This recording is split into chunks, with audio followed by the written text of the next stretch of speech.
Welcome to Difficult Conversation Africa broadcast. I present to you the host, Yinka Olaito.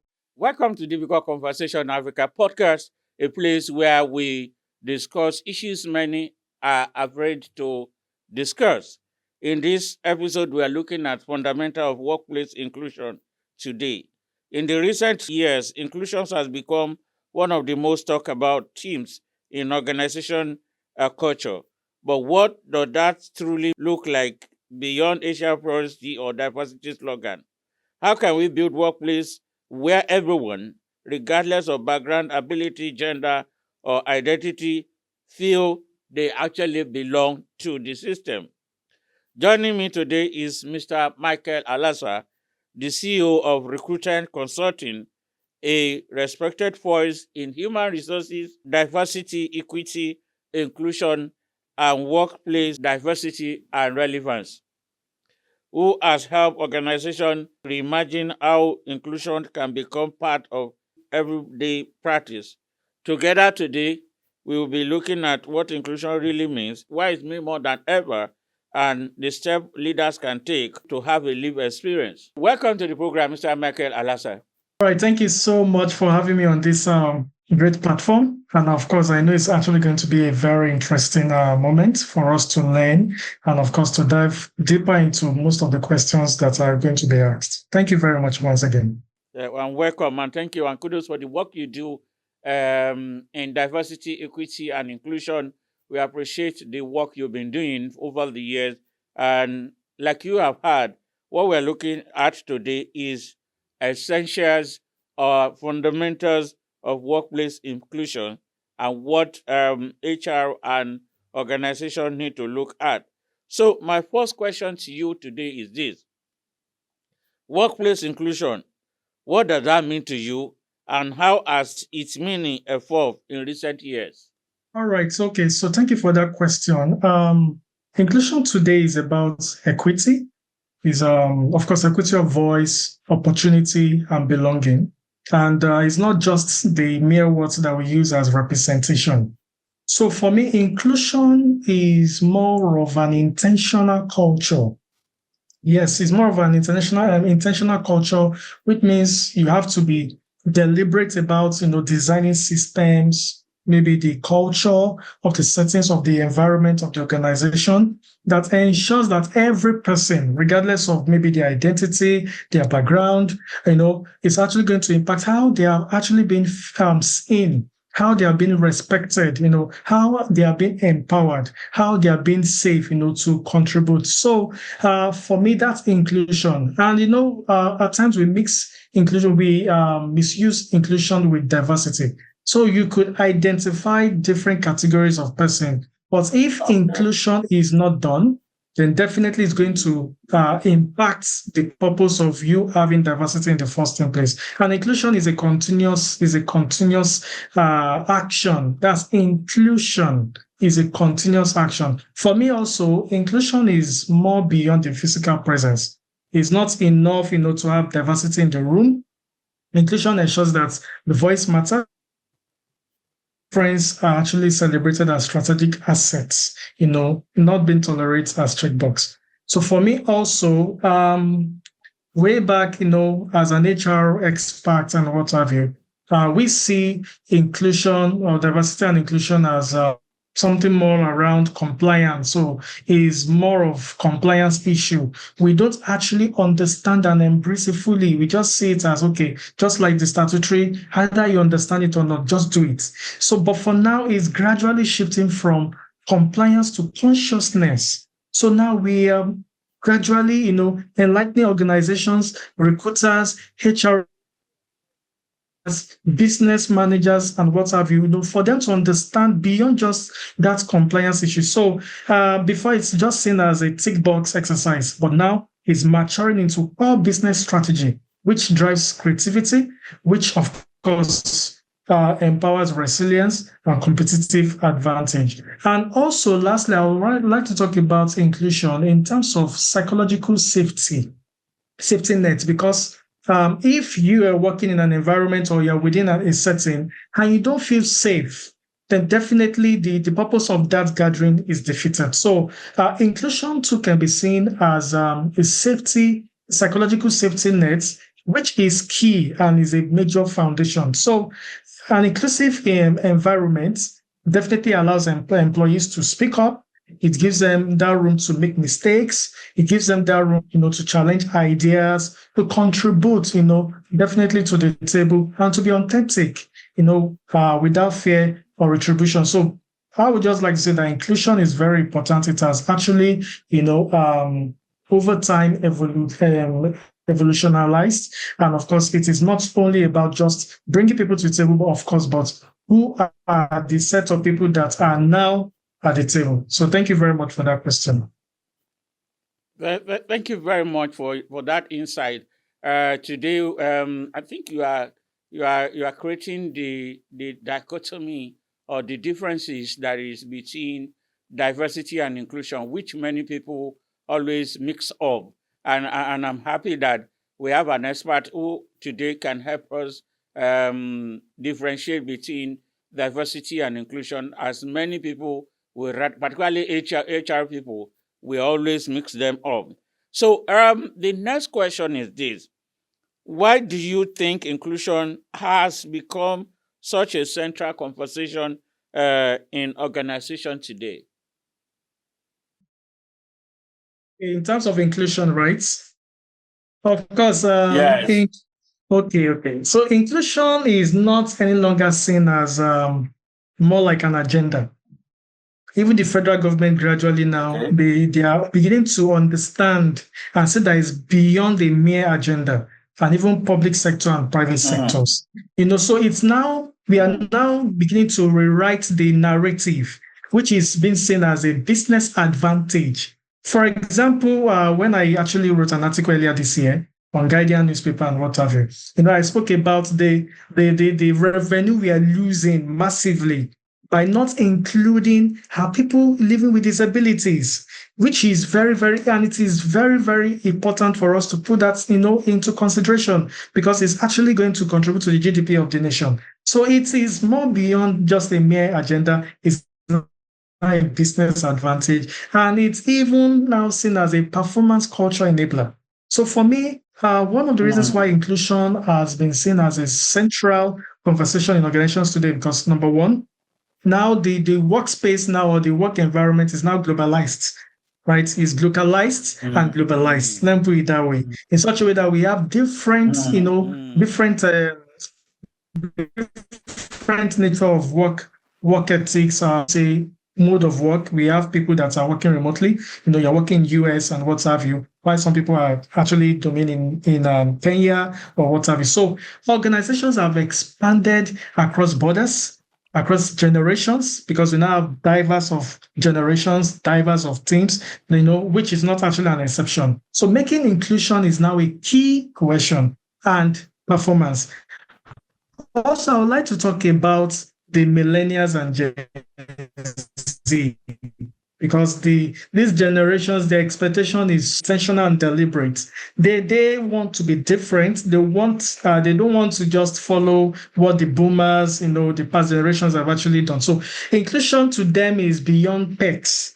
It's now more of a moral and professional setting, or let me say moral and professional expectation, when choosing employers. So now employees, or let me say candidates, are now the king. They select organizations looking out, and make sure that there is serious authenticity and fairness when it comes to inclusion. Now, also, I would like to talk about innovation as well, because I've seen a lot of people with disabilities who are exceptionally good, and they are very innovative. In fact, in terms of contribution, they are very, very, very intelligent, very, very brilliant. So research has actually shown that teams that have, varied perspective. So you have, when it comes to, we have women, we have men. Now, when it now comes to diversity of different people with disabilities, of course, and other categories of gender,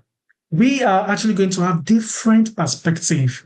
And it's actually going to contribute to the strategy and the outcome of the organization, because it will help the organization to outperform even other organizations that don't have that opportunity or platform. So, and it's also going to aid decision making. To aid decision making, it will increase profitability for the business, and it will even help them to improve their business performance. Unlike other organizations that have not tapped into that. Thank you very much. I hope I didn't say more than enough. That's really fantastic. You elaborate the and you made it easier for everybody to understand. The next question, which might likely be which is my third question to you, is for you, what are the key pillars or principles that define an inclusive workplace? All right. So I would say that key pillars means, okay, these are the foundations, these are the backbones, or let me say frameworks, or let me say cardinal points that serves as a guide, of course, to have such an inclusive workplace. And the truth is, you cannot manage what you don't measure. You can't manage what you don't measure, because inclusion must be structured. Yes, it has to be structured, not in a spontaneous way. It must be structured. And one of the key pillars that I will mention, of course, number one is equity. And it's all about fairness. It's all about embracing, systems that are not, that don't form barriers, let me put it that way, or that does not prevent people from accessing growth or recognition, or even leadership positions or opportunities. I've seen board structures where we have people with disability. They are well included in that position. Even for my company as well, we also have a person with disability on the board level. Because why? We have to make sure that we give them equity. So it's a very key, important pillar. I know that many people misuse equality. They are two different things. But equity is actually the key thing, because it's all about fairness and not sameness. Now, also, I would like to talk about representation. Yeah, representation, because that's also another key pillar that we should also focus on. For many years ago, our people with disabilities were not well represented in different opportunities, different platforms. They were not even recognized. They were not given that opportunity, or they were not even given that voice. Let me put it that way. So now we are beginning to sensitize organization. We are beginning to realize that they should be well represented, just like the way we were talking about gender equality then, before they say it's men. Now look at it everywhere now. Women are well represented in top leadership positions and what have you. Now, for people with disabilities, we also need to put them into that context. They have to be well represented. I know inclusion must reflect diversity at every level, from the front lines roles to the boardroom, ensuring that decision making mirrors the community that they serve. So I've spoken about equity, I've spoken about representation. Another one I would like to talk about is voice and belonging. I mentioned that earlier. We need to give them voice. They must have that environment, yes, because inclusion strives when employees are given voice, and of course their voice matters. You have to make sure that their voice matters. And when you give them that platform, definitely you're also explaining to them that the ideas also count, and that gives more room to creativity. It gives more room to creativity, and it will help them to be more unique in the way they contribute, so the collectiveness of ideas, of, strategy, of the objective and the mission of the business is definitely going to contribute collectively, to the organization. And of course, you see the result. So the other one I'd like to talk about, which us more on that, is accountability. So many organizations, when you go to most of these organizations that even claim, or NGOs or what have you, that claim that they are inclusive. I mean, they actually embrace diversity and inclusion, and you have it, as their mission and vision. You have it on their walls and what have you. But deeply, you will find that they are not actually fully ingrained into that process. And why? Because we don't have systems that can checkmate them. They themselves, they don't even have, maybe a metric or performance metric or what have you to also checkmate themselves to say, okay, where are we? Or let me say evaluation systems, to say, okay, where are we? Or something that can hold them accountable. Or maybe there are measures, or let me say, there are reward structures as well. We have negative, positive structure. So accountability is key because inclusion must have measurable ownership. Must have measurable ownership, and leaders should have clear, inclusive KPIs to performance appraisals and reward structures. Because when all these things are put in place, it's going to drive the culture. And of course, once you drive the culture in this direction, is definitely everybody will embrace it. So, and the other one I would like to talk about. Maybe let's talk about measurement that you just talked about, which will be question 4 for me now. You've been talking about measurement evaluation as very important. So the question is, how can organization assess whether they are truly inclusive beyond ticking the box? Okay, so if, for example, you have evaluation systems, I will call that is still because if you go to every organization, they'll say, oh, we have a policy that actually gives us room to evaluate and what have you. But having policies does not mean you are creating inclusion. But the experience is the experience that will actually affirm or confirm that, okay, yes, there's inclusion here. So you can have it in paperwork, you can have the systems in place, but if the experience is not top notch, then not like mere paperwork or mere system works. So you need to ask these people, even once for an organization that we're evaluating, for example, maybe they're evaluating themselves, they need to ask, are people living with disabilities and even the other people that are abled, we need to ask them, how do they feel? How do they feel about the collaboration, the integration, the diversity, inclusion? How do they feel about it? When it comes to measuring and evaluating themselves, inclusion audits with integrity is key. Because integrity is very, very important. They have to regularly assess their pay equity. How do you pay them? How do you, the remuneration, how do you do it? Do you just have a secluded form of, no. How do you regularly pay them? You need to assess that. Promotion, how do you promote them?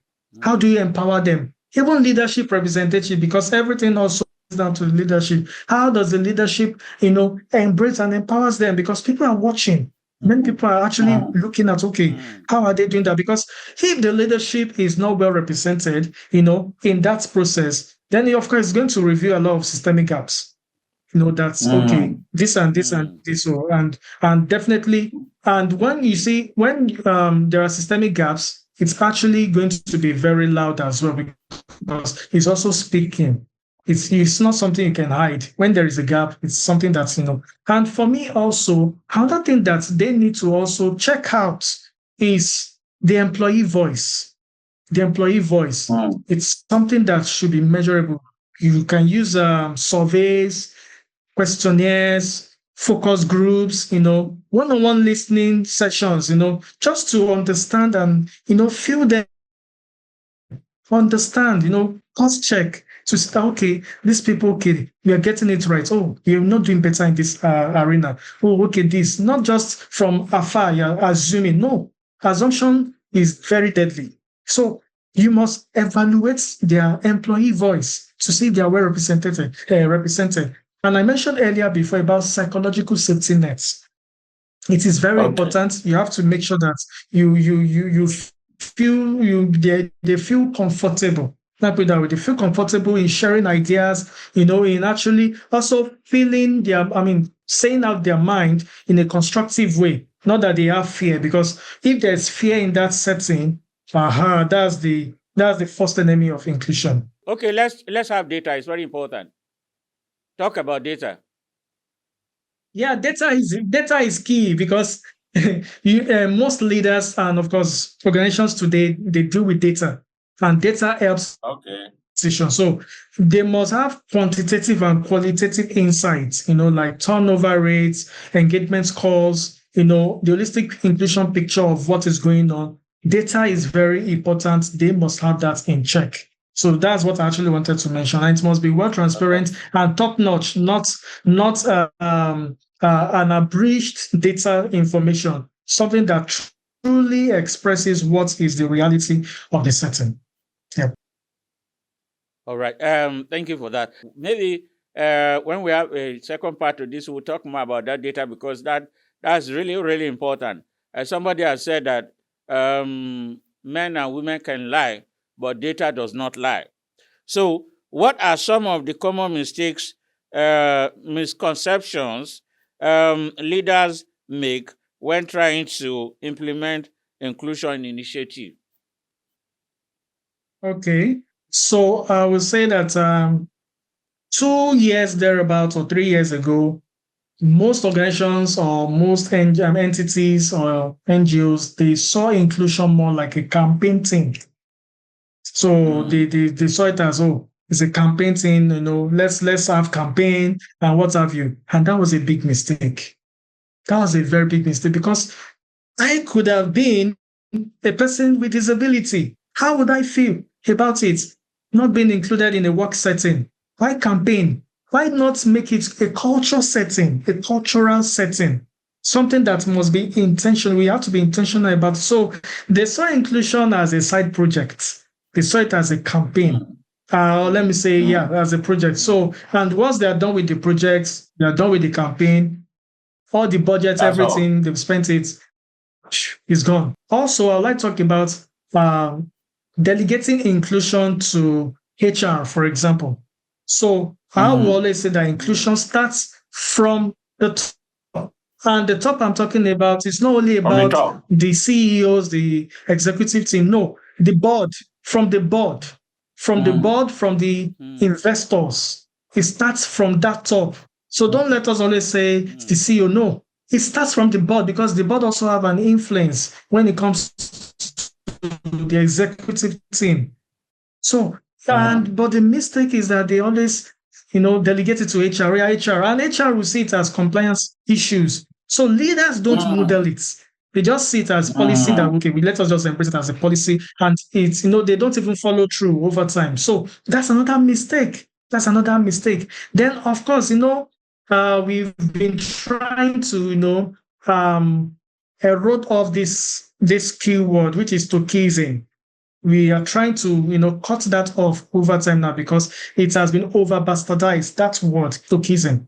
Because now, when it comes to D&I, they'll say, okay, it's D&I days, it is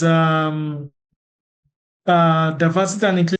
They are not actually how it should be well represented, how it should actually take place. So, if it's photo day now, they say, hey, D&I day and what have you. So it's beyond gestures. It's beyond all those National Day and what have you. It's about, are we actually doing it? Are we actually replicating it? Are we actually enshrining the culture and the expectation in our structures?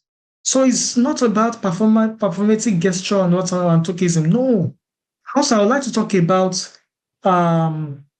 equating diversity with inclusion. I mentioned that earlier, whereby if most organizations say, we are hiring diverse people, without transforming workplace systems, and that, don't worry. You're hiring diverse people. I'm talking included, we are also including people with disability. Your work system, your work tools, you're not including them as well in that process. So that is more of equality, not equity. So, okay, now your workplace, does it give that platform for them to have accessibility? Do you have the steps or the staircase? Is it is it actually inclusive?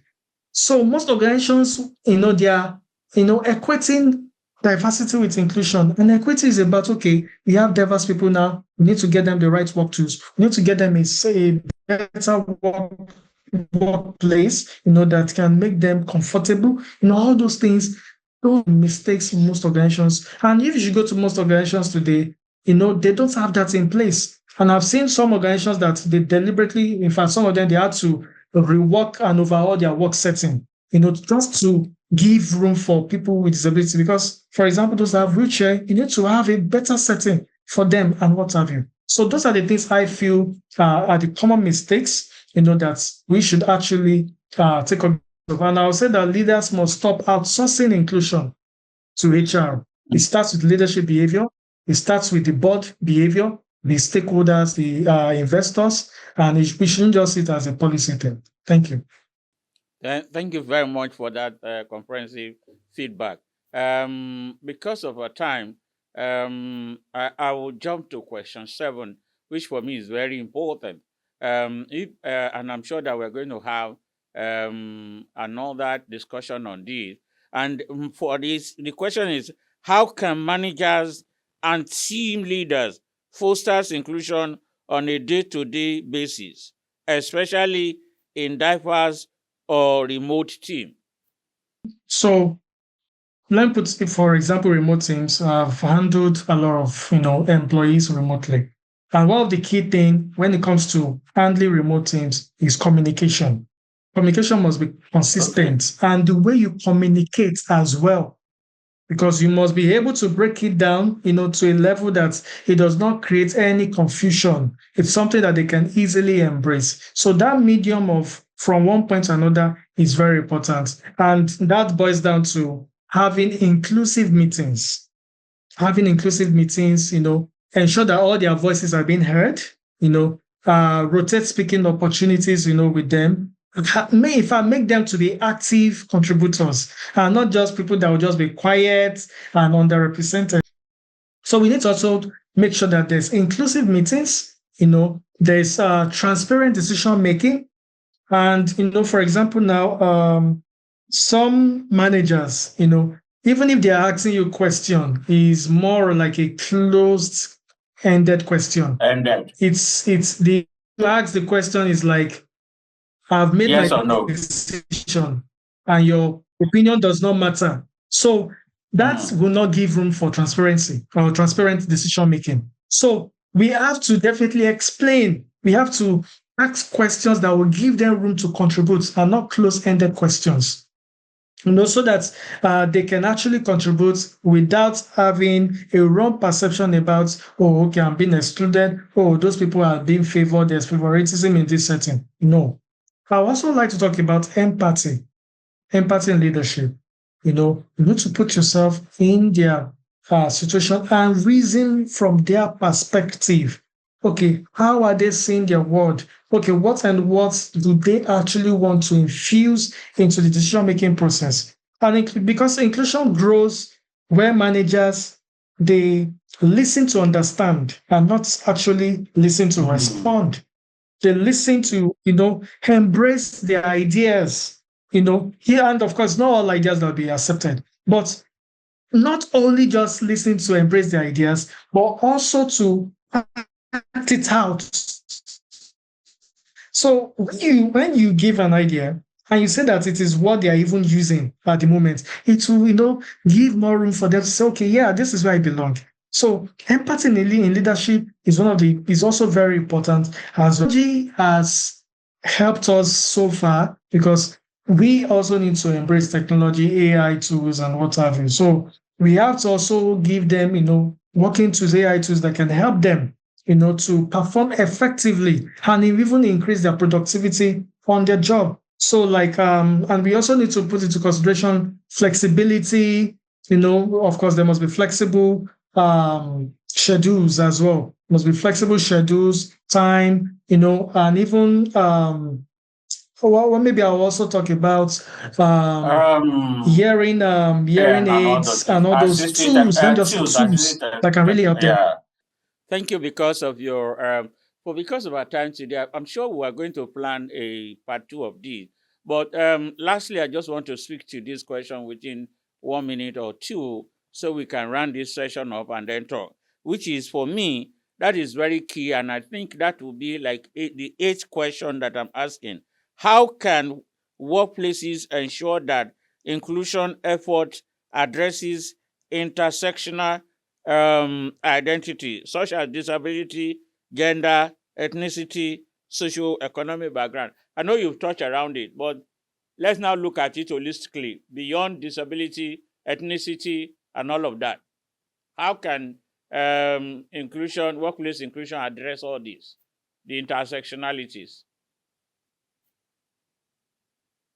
So I would say true inclusion means designing, which comes with intentionality, designing for the margins. Yes, you understand, you've seen the gap, you must recognize the complexity, you must identify the gaps, and then design intentionally to manage the margins. Because when you include those that are the margin ends, everyone benefits.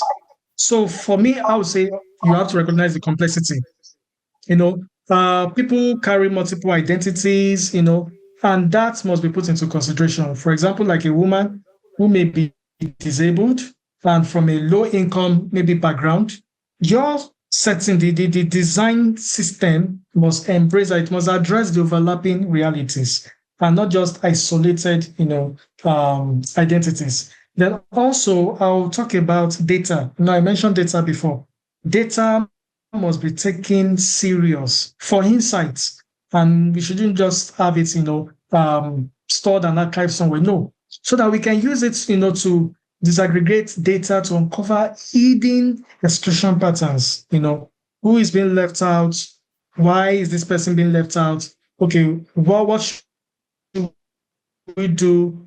What are we not doing? Data for insights is also one of the things that we can actually embrace to ensure this question, is actually well taken. And also, I would like to talk about design thinking. Yeah, design thinking is also very important. That will help us to build workplaces, systems, tools, that work, for most marginalized settings, and it's definitely going to benefit everybody. It's going to contribute massively, to everyone inclusively. So design thinking is also very important. We need to also have that. I'll also talk about partnership. Yeah, external partnership. We need to collaborate with advocacy groups, NGOs. Like I have partnered with SiteSaver. For example, SiteSaver is an international NGO body that has so much, JONAPED and what have you. We need to, foster external partnership, on disability, on gender and social inclusion. All this can also definitely drive the narrative and make sure that we get it right. Maybe holistic inclusion as well in organization. How do they hire? So it goes beyond hiring. We have to ensure that the hiring process is also inclusive as well. The leadership as well, they ensure access. There's accessibility to infrastructure. Mr. Michael Alasa. Thank you. We will definitely have a part 2 for this because the timing is not always on our side.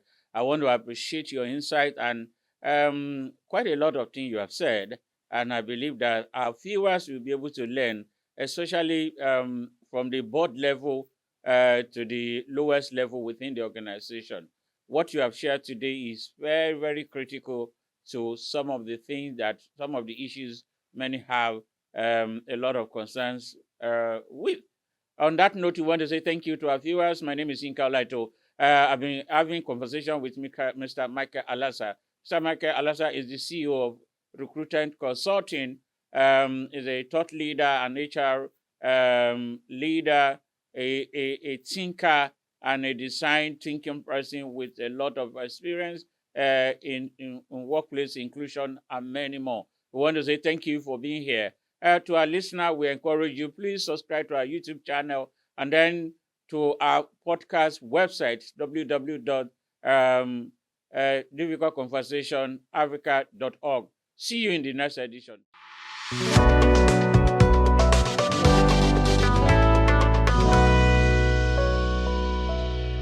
Thank you for listening to this episode. For inquiry, please send an email to info@difficultconversationafrica.org.